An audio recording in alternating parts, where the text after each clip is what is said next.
Meus amigos, boa tarde. Nós vamos iniciar hoje a nossa reunião ocupando o comecinho do tempo disponibilizado para ir às séries que vai apresentar, que vai falar da nossa lição de Palavras de Vida Eterna, porque hoje é um dia para nós espíritas muito especial. Há exatos 99 anos, no dia 5 de maio de 1927, depois de, acredito, um longo, importante e uma importante preparação no plano espiritual, por um espírito que ficou conhecido entre todos nós como Joana de Ângeles, encarna em Feira de Santana o 13º filho de uma família humilde, simples, trabalhadora, numa gravidez de risco, onde sua mãe fora aconselhada pelo médico a abortar, a interromper a gravidez. Ela se negou e disse que jamais seria capaz de deixar que um de seus filhos ficasse ao caminho, mesmo que sua vida corresse risco. Deu sequência, estivemos entre nós. Iniciou sua trajetória aquele que ficou conhecido como o semeador de estrelas, um espírito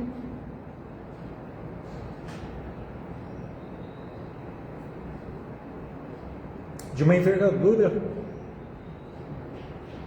difícil de compreendermos, e que se nós devemos ao Chico todo o processo de fazer com que os livros espíritas fizessem parte da rotina do movimento da vida dos espíritas. Se nós devemos ao Chico a lição da consolação como sendo um ato de caridade a tantas e tantas especial mães sofredoras, se nós devemos ao Chico a lição da humildade, da perseverança, naquele corpo frágil, aparentemente, mas poderoso na sua energia espiritual, nós devemos a Divaldo Franco o trabalho persistente e incansável de divulgação dos preceitos de Jesus por meio da doutrina espírita, não só nas terras baianas, como em todo o Brasil, como em toda a América Latina, como em toda a América, no mundo todo. Aqueles que tiveram a oportunidade de ler suas biografias, de conhecer como foi a trajetória, de assistir o Divaldo publicamente, em especial nos últimos anos, mas principalmente na pandemia e pós-pandemia, que tiveram a oportunidade deste, já com a idade avançada, onde o poder da sua oratória, quem teve presencialmente com ele, às vezes ficava até não incomodado, mas impactado, porque a oratória do Divaldo ele era uma verdadeira locomotiva falante. Já velhinho, nos 90 anos, ele se transformou num verdadeiro vozinho. A fala mais mansa, no sentido da intensidade, o tom de voz bem mais ameno, e nós que tivemos a alegria, a honra, a felicidade de acompanhar o Divaldo, em especial nesses últimos anos, aprendemos, quando eu digo nós, falando em meu nome, a amar esse amigo querido à distância. Reservamos o dia de hoje, inicialmente, com a graça do Senhor Jesus, a permissão dos Espíritos trabalhadores, para fazermos essa singela homenagem a este amigo que assim eu o tenho, nós o temos. Nesta lembrança inicial e passando para vocês o vídeo que a Mansão do Caminho disponibilizou hoje em homenagem ao que seria a comemoração dos 99 anos de Divaldo Franco.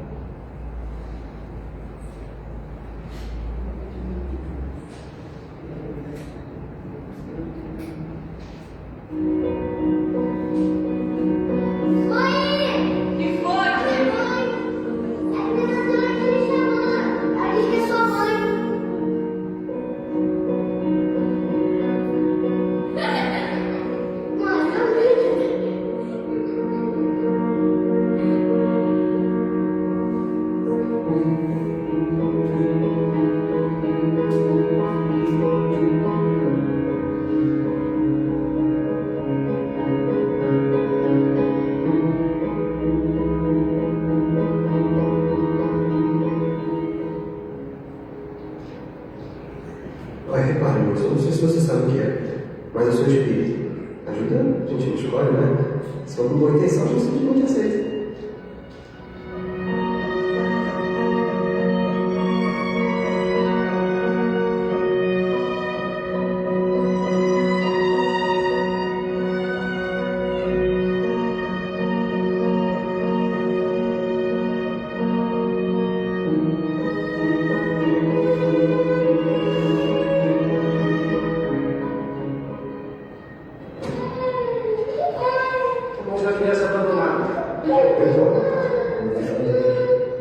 É isso que te farás da tua vida.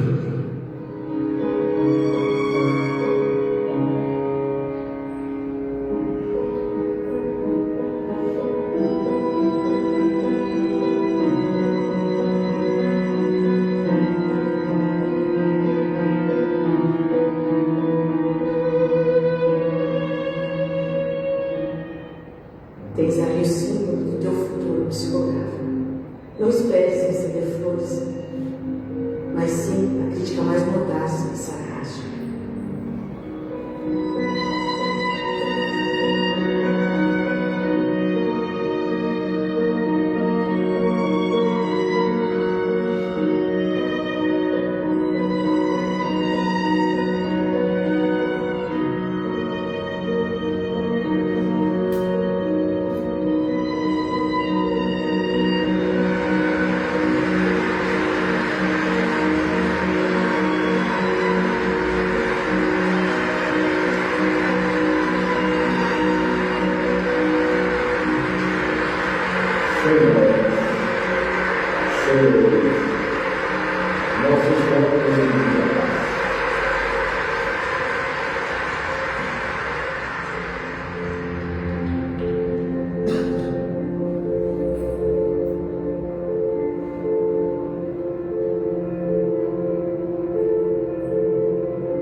Gente, só o último recado.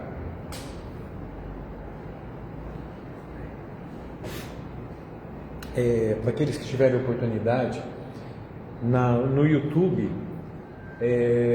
no canal da Mansão do Caminho, hoje, excepcionalmente, de uma maneira diferente, a Mansão vai transmitir ao vivo a reunião e temos a impressão de que farão uma homenagem ao Divaldo.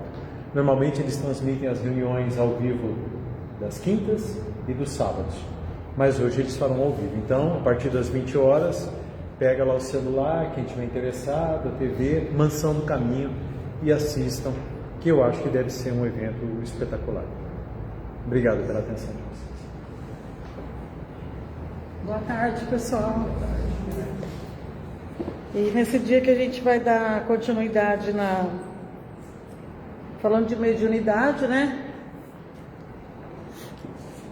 Semana passada a Carlinha trouxe no serviço mediúnico e hoje a gente vai refletir um pouquinho sobre a lição 43 na mediunidade. Então, O que é mediunidade? Mediunidade é a faculdade inata e natural que permite o intercâmbio dos espíritos, mundo material e mundo espiritual. Considerada uma aptidão orgânica, todos a possuem em algum grau, através de intuição, de sonhos, mas alguns se manifestam de forma ostensiva, servindo como instrumento de comunicação, consolação e caridade, sem finalidade comercial.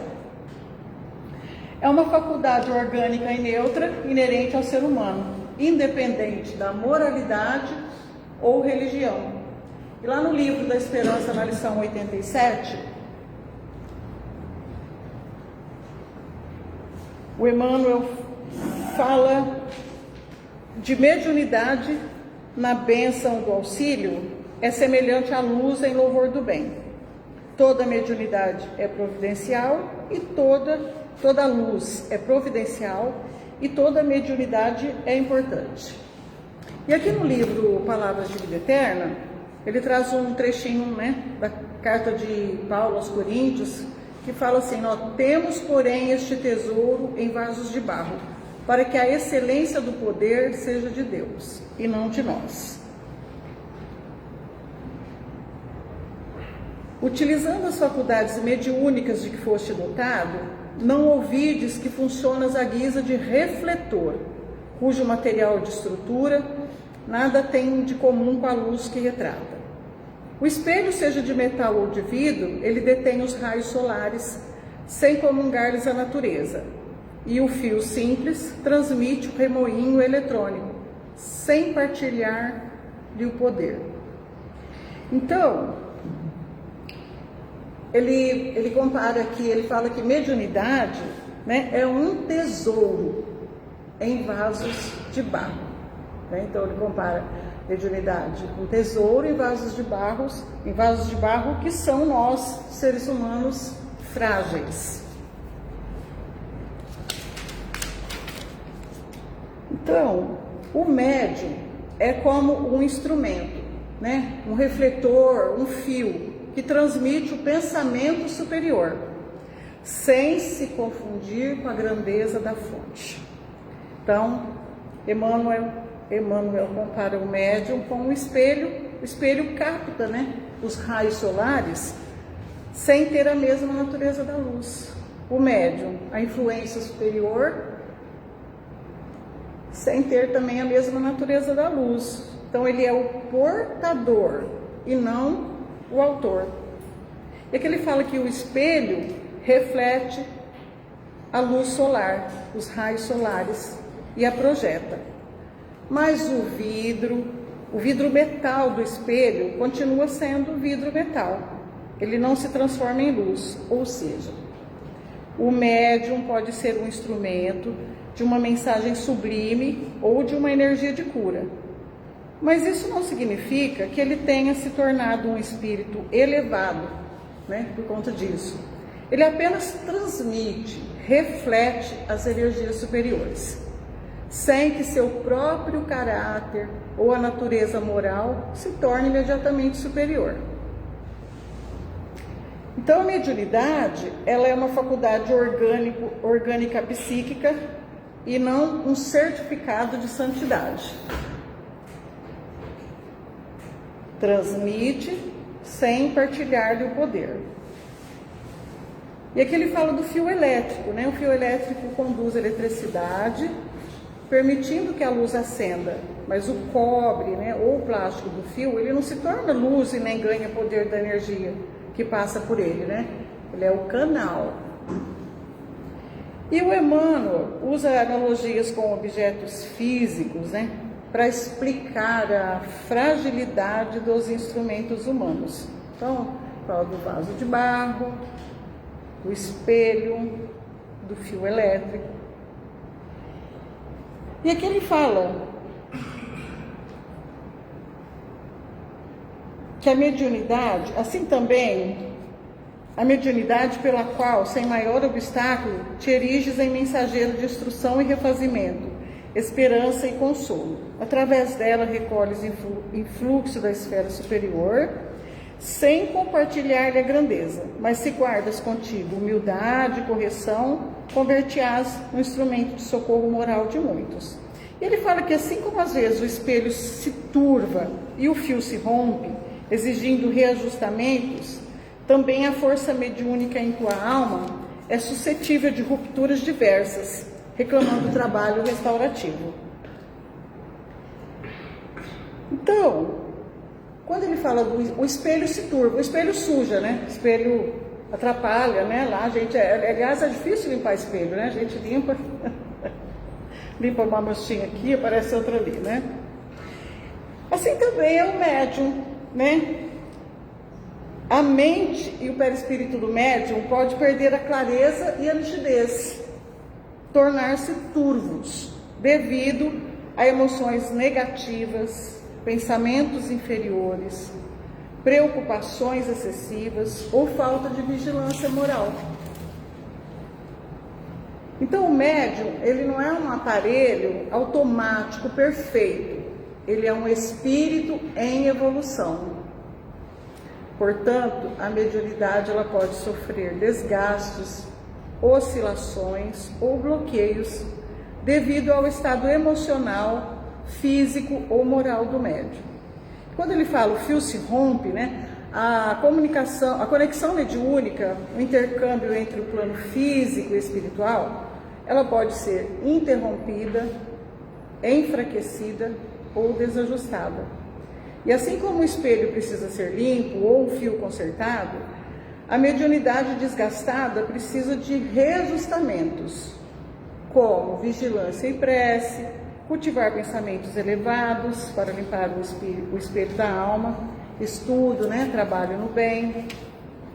E o Emmanuel aconselha assim, a não cair no desânimo ou na negação se as dificuldades surgirem. Ele convida o médium à humildade e à benevolência, lembrando que a mediunidade é um tesouro em vaso de barro, ou seja, algo divino operando através de um instrumento humano e frágil. E todos nós somos médiuns, né? Todos nós. Em maior ou menor grau, todos nós somos. Todos somos portadores de vibrações, energias, palavras e ações. O tempo todo.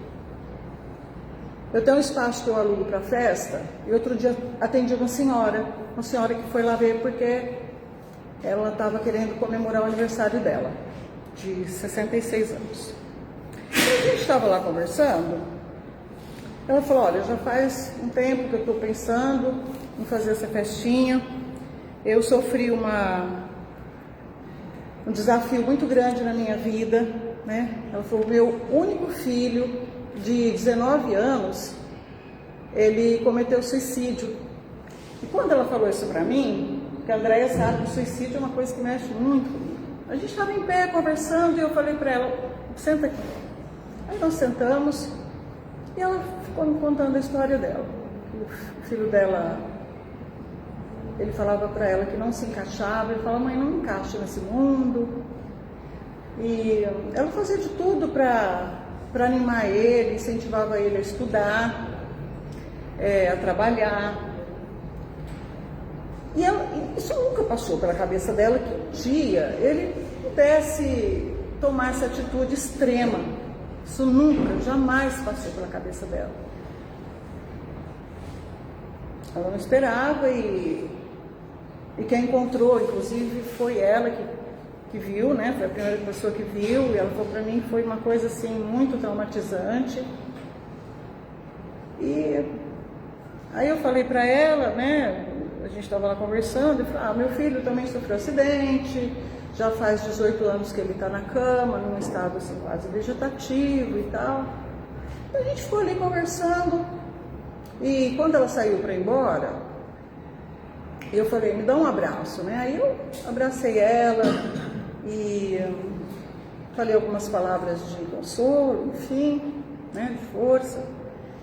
E quando ela foi embora, que eu moro do lado, eu fui entrar, eu me senti como se eu fosse um balãozinho que eu estava cheio, e quando depois daquele papo pesado, assim, eu abracei ela, eu senti que meu balãozinho, ele murchou. Aí eu fiquei sentindo assim, uma coisa pesada, e eu falei, né, imediatamente, eu me coloquei em oração. Ela tinha me dito o nome do filho dela, então eu mentalizei luz para ele, mentalizei paz para ela também, por mim. E imediatamente assim eu senti que meu balãozinho se encheu de novo, sabe? Assim, me equilibrei de novo. E depois ela me mandou uma mensagem falando que foi muito bom ela ter conversado comigo, mas que ela ainda não ia conseguir fazer a festa. Ela ia deixar para depois. Então, quando a gente fala que mediunidade é luz, que mediunidade é amor, e tudo que nós fazemos com amor, com carinho para o outro, como a Rose falou para mim, para a Carlinha, do abraço, né, da gente saber ouvir a pessoa, fazer uma comida, né, colocando ali a nossa energia, a nossa vibração, o nosso carinho. Eu me lembrei, Rose, que você falou uma vez, não sei se é a Regina, que quando a pessoa ia procurar ela que estava com um problema, ela falava, vamos fazer um bolo. Uma amiga de... Né? Vamos fazer um bolo, vamos fazer um café, sabe? E quantas vezes a gente encontra uma pessoa, assim, que às vezes a gente ora e a gente espera que aconteça uma coisa assim, uma coisa sobrenatural, assim, para ajudar a gente, né? E de repente aparece uma pessoa assim do nada, você conversa com aquela pessoa, você fala, nossa, foi tão bom falar com você, eu estava precisando disso. Ou às vezes a pessoa fala pra gente, nossa, eu estava precisando disso, olha, mudou minha vibração. E isso é mediunidade, Rosa? Estou certa? É isso, né? Então, todos nós somos médiuns e todos nós aqui agora, nós estamos trabalhando, viu, gente? Por quê? Porque todos nós estamos doando energia, vibração. Então não é só nós aqui que vem aqui na frente fazer a lição ou que dá o passe. Então quando vocês acham que vem aqui para assistir o estudo, para tomar o passe, estamos todos trabalhando. Porque estamos todos mergulhados, né, nesse universo de energias e de trocas vibracionais. Eu escrevi aqui no final, Deus cuida das pessoas através das pessoas. Então, é o que eu tinha falado, que muitas das vezes nós oramos, esperamos uma ação sobrenatural, e aí vem aquela pessoa, às vezes de onde nós nem esperamos, e às vezes a gente vê a pessoa só uma vez, não é? Às vezes nunca mais você vê a pessoa. É porque não é por acaso. E a principal maneira, então, de Deus expressar o cuidado dele em nossa vida é através das pessoas. Então, você é cuidado por Deus através das pessoas e você é um instrumento de Deus para cuidar da vida de outras pessoas também. Então, tudo isso é mediunidade, em maior ou menor grau. E quando fala que o médium tem aquela mediunidade aflorada, né, que é de cura, não se deve achar que é melhor, porque aqui fala que não é, somos todos, né, espíritos em evolução, em processo de evolução. Então ninguém deve se vangloriar por possuir assim, uma mediunidade mais ostensiva. Muito pelo contrário, eu acho que aí é maior até a responsabilidade, não é, Rose, da pessoa, do médium. Quem muito foi dado... É um compromisso dele, né? É um compromisso. Para quem muito foi dado, muito será cobrado. Então, o Emmanuel termina aqui dizendo assim, afervora-te no trabalho do bem e recolhe-te a humildade do aprendiz atencioso e vigilante, gastando severidade contigo e benevolência para com os outros. Porque qualquer dom da luz divina, na obscuridade do ser humano, qual se expressa na conceituação apostólica, é um tesouro em vaso de barro, para que a excelência do poder seja de Deus e não de nós. Gostaria de acrescentar alguma coisa no meu estudo? Não, tá. Eu só queria fazer uma pergunta, não sei se é minha essa pergunta ou não. Eu só queria fazer uma pergunta. Quem está aqui pela primeira vez? Tem alguém aqui pela primeira vez? Não? Na quarta, na terça, primeira vez. Ah, então sejam bem-vindas, tá? É porque... Tá. É porque tem um pensamento assim, passeando por aqui. Alguém aqui, né, já pensou, ou pensa, ou acredita, ou acha que mediunidade é incorporar espírito? Já passou isso pela cabeça de alguém? Que só é médium que primeiro que incorporar esse conceito não existe, né? Porque ninguém entra no corpo de ninguém. A mediunidade é mente a mente. Estou errada, Wagner? Certíssimo. Né? Então, muitas vezes a gente, então como é mente a mente, a gente também pode acrescentar de que a mediunidade não é só do plano espiritual para o plano encarnado. Encarnado para encarnado também se liga mediunicamente, porque se liga a mente, que é uma categoria da mediunidade, que é a telepatia. Quantas vezes a gente não está pensando numa pessoa e ela manda uma mensagem, o telefone toca, a gente encontra ela naquela semana num lugar improvável, né? Então, só para acrescentar que a mediunidade, ela é inerente de nós. Então não é só receber espírito, não é só trabalhar no centro espírita, não é só da casa espírita.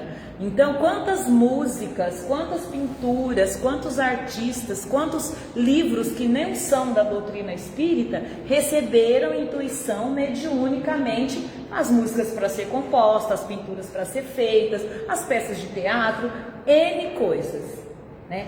Devo dizer que tudo tem um dedo forte da influência dos espíritos. Tudo, isso. Sem exceção. Isso. Até para quem não acredita. Eu sou ateu, graças a Deus. Tudo bem. Tem, porque independente do que a pessoa acredita ou não acredita, a existência dos espíritos e a ação dos espíritos conosco existe, é uma realidade, e tudo vai depender da sintonia que nós estamos. Exatamente. Então, o que eu produzo, o que eu estou propenso, indica a categoria dos espíritos que estão em torno de mim, em qualquer situação. Então nós vivemos no Big Brother espiritual o tempo todo. Posso fazer uma correlação? A coisa que ocorreu aqui, uma carta os profetas, né, do Antigo Testamento, as pitonisas, aqueles do Templo de Delfos, o povo da literatura, eles eram médicos também. O fato natural é o mesmo, né? Eram também médicos. Isso. Tem até uma página no livro Paulo e Estevão, quando Paulo está confrontando Estevão e dizendo que ele curou uma menina cega e que ele fez sortilégio, né? Que ele fez bruxaria. Ele falou que não foi ele, que foi o poder de Jesus que curou. E aí ele fala, você ainda quer atribuir ao carpinteiro, né, essa bruxaria e tal? Ele fala, você está afrontando Moisés, estou falando com as minhas palavras, né? Ele fala, enquanto Moisés recebeu os 10 mandamentos, foi como? Né? Quando Jacó fez não sei tal coisa, foi como? Então a mediunidade sempre existiu, né? Os profetas, como você disse, as pitonisas e tantos outros, né? Com outros nomes, né? Mas a mediunidade. Com outros nomes. Só uma coisa que eu acho importante, que parece que está ocorreu, então que a evolução está em processo dois mundos, né? Tanto de lá para cá, quanto da missão vai para lá para frente. Isso mesmo. Isso mesmo. Bom, como é seu nome? Alexandre. Prazer, Alexandre. Mais alguém tem alguma dúvida? Gostaria de perguntar, acrescentar alguma coisa? Bom, então Então essa é a reflexão que eu montei para compartilhar com vocês. Então nós vamos fazer a prece e passarmos ao passe, né? Convido a todos para que fechemos nossos olhos e mentalizemos a luz de Jesus descendo sobre nós, nos envolvendo o nosso pensamento, equilibrando, né, as nossas emoções, os nossos sentimentos. Entrega para Jesus agora, cada um de nós, um desafio, uma dificuldade, uma doença, problema de saúde. Entrega agora para Jesus, mentaliza a luz de Jesus envolvendo todo o seu corpo, todos os órgãos do corpo físico, do espírito. Vamos mentalizar os nossos lares, os nossos familiares. Mentalizar a luz de Jesus sobre o planeta Terra, Jesus estendendo as mãos sobre o nosso planeta Terra, envolvendo a todos os espíritos, amparando a todos os espíritos encarnados e desencarnados. Onde houver um espírito choroso, um espírito dorido do corpo e da alma, seja nesse momento envolvido e amparado pela luz de Jesus, amparado todos nós, e que possamos levar dessa luz para os nossos lares, por onde formos. Que todos tenhamos uma ótima semana, que assim seja.